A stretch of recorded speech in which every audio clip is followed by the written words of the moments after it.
आजच्या 5व्या दिवसीय शिवमहापुराण कथेमध्ये आपण या मंदिरामध्ये असलेल्या शिवलिंगाची पूजा कशा प्रकारे करावी,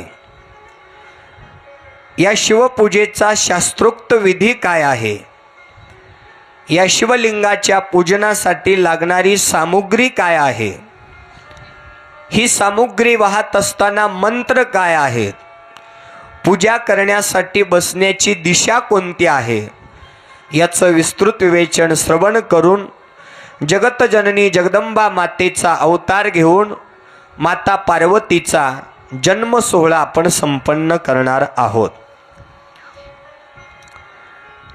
तुम्ही आम्ही दैनंदिन जीवनामध्ये नित्यनेमाने शिवमंदिरामध्ये जातो, शिवलिंगाची पूजा करतो, पण त्याचं फळ आपल्याला आजपर्यंत का प्राप्त झालं नाही?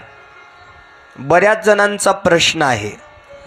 रात्रंदिवस आम्ही शिवलिंगाला जल वाहिलेला आहे, शिवलिंगाची पूजा केलेली आहे, अनेक कथा कीर्तन ऐकलेले आहेत, पारायण केलेले आहेत, तरी सुद्धा या मानवी जीवाला समाधान का लाभत नाही, या मानवी जीवाला सुख का लाभत नाही, या मानवी जीवाला या ज्ञानरूपी औषधाचा परिणाम का झाला नाही, असं बऱ्याच जणांचा प्रश्न आहे। ही कथा, हे कीर्तन, हे पारायण ज्ञानरूपी औषध आहे, पण या औषधाचा परिणाम तुमच्या शरीराला का झाला नाही, त्याचं कारण आपल्याला ऐकावं लागणार आहे। त्याचं कारण सांगत असताना शिवमहापुराण कथा सांगते आहे, विष्णुदेवांची शय्या झालेले शेषनाग आजारी पडलेले आहेत। प्रसंग आहे, सगळ्यांनी लक्षपूर्वक ऐका। शेषनागाची तब्येत अचानक बिघडल्यामुळं विष्णुदेवांनी देवतांचे वैद्य असणारे, देवतांचे डॉक्टर असणारे धन्वंतरी अश्विनी कुमारांना विष्णू लोकात बोलावून घेतलं। आजारी पडल्यानंतर आपण कोणाकडे जातो? डॉक्टरकडे जातो। एकदा गुण नाही आला तर डॉक्टर लिहितात 3 दिवसानं फेर तपासणी। मग पहिल्या तपासणीला 200 रुपये फीस असते, दुसऱ्या तपासणीला अर्धी फीस असते, बरोबर आहे की नाही? 3 दिवसात गुण नाही आला तर गोळ्या बदलून घ्यायच्या।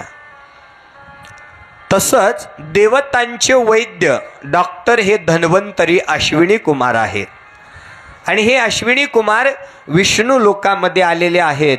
विष्णुदेवांनी सांगितलं, शेषनागाची तब्येत गेल्या 4-5 दिवसातून फार बिघडलेली आहे, तुम्ही हे चेकअप करून याला योग्य ते औषध तयार करून द्या।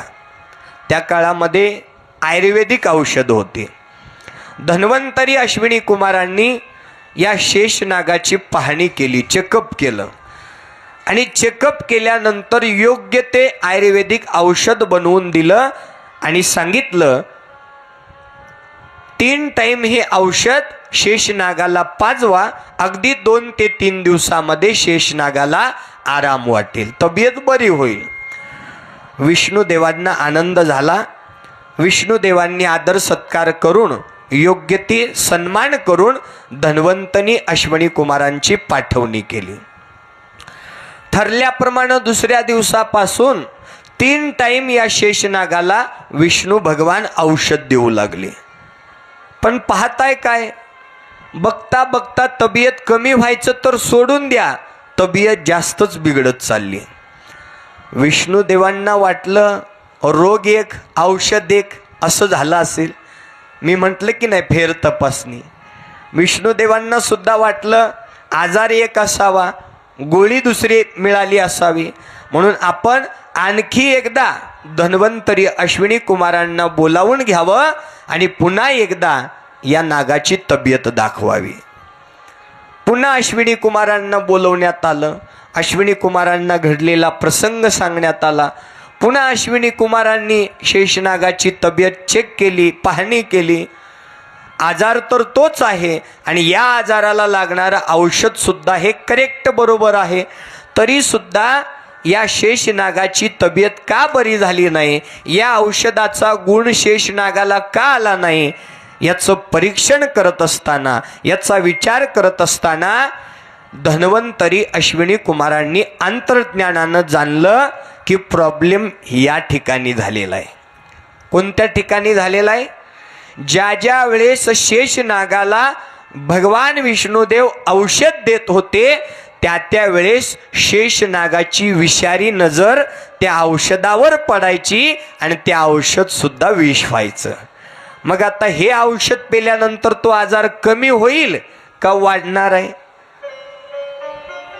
हाच प्रसंग शेषनागाच्या जीवनामध्ये प्राप्त झाला.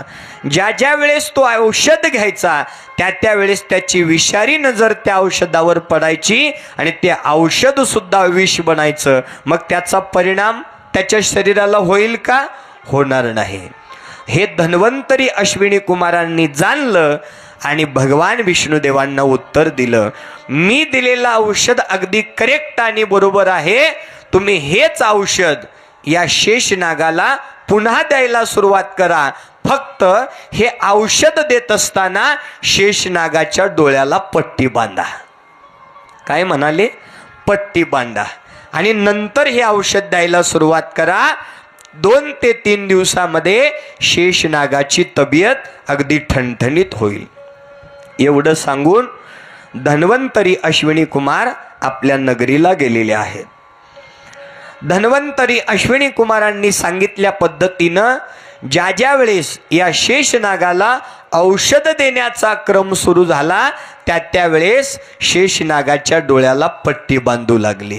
बघता बघता अगदी 2च दिवसामध्ये त्या औषधाचा परिणाम या शेषनागावरती झाला आणि शेषनागाची तब्येत अगदी ठणठणीत झाली. याच्यातून आपल्याला हे शिकायचं आहे, हे प्राप्त करून घ्यायचं आहे. दैनंदिन जीवनामध्ये आपण सुद्धा भगवान शिवाची शिवकथा रूपी ज्ञान, ज्ञान रूपी औषध, कीर्तन रूपी ज्ञान, ज्ञान रूपी औषध, पारायण रूपी ज्ञान, ज्ञान रूपी औषध आपण रात्रंदिवस श्रवण करू लागलेलो आहोत, प्राशन करू लागलेलो आहोत, घेऊ लागलेलो आहोत. तरी सुद्धा या ज्ञानरूपी औषधाचा परिणाम सुखरूपाने या मानवी जीवाला का झाला नाही? तर आपली सुद्धा नजर षडविकाराने विषरूपी झालेली आहे. दैनंदिन जीवनामध्ये काम, क्रोध, लोभ, मोह, दंभ, अहंकार हे षडविकार रूपी विष आहेत, जे या ज्ञानरूपी औषधाच्या आडवं येऊ लागलेले आहेत. थोडं लक्ष देऊन ऐका. ज्या ज्या वेळेस तुम्ही हे ज्ञानरूपी औषध घेताय त्या वेळेस हे षडविकार रूप विष आडवे येऊ लागलेले आहेत, जेणेकरून या ज्ञानरूपी औषधाचा परिणाम आपल्या शरीरापर्यंत प्राप्त होत नाही. म्हणून तुम्ही आम्ही जोपर्यंत काम, क्रोध, लोभ, मोह, दंभ, अहंकार या षडविकार रूपी विषाला पट्टी बांधणार नाहीत, त्याचे डोळे झाकणार नाहीत, त्याला जाळणार नाहीत, तोपर्यंत या ज्ञानरूपी औषधाचा परिणाम तुमच्या शरीराला प्राप्त होणार नाही. आणि म्हणूनच आम्हाला या षडविकारापासून मुक्त व्हायचं आहे.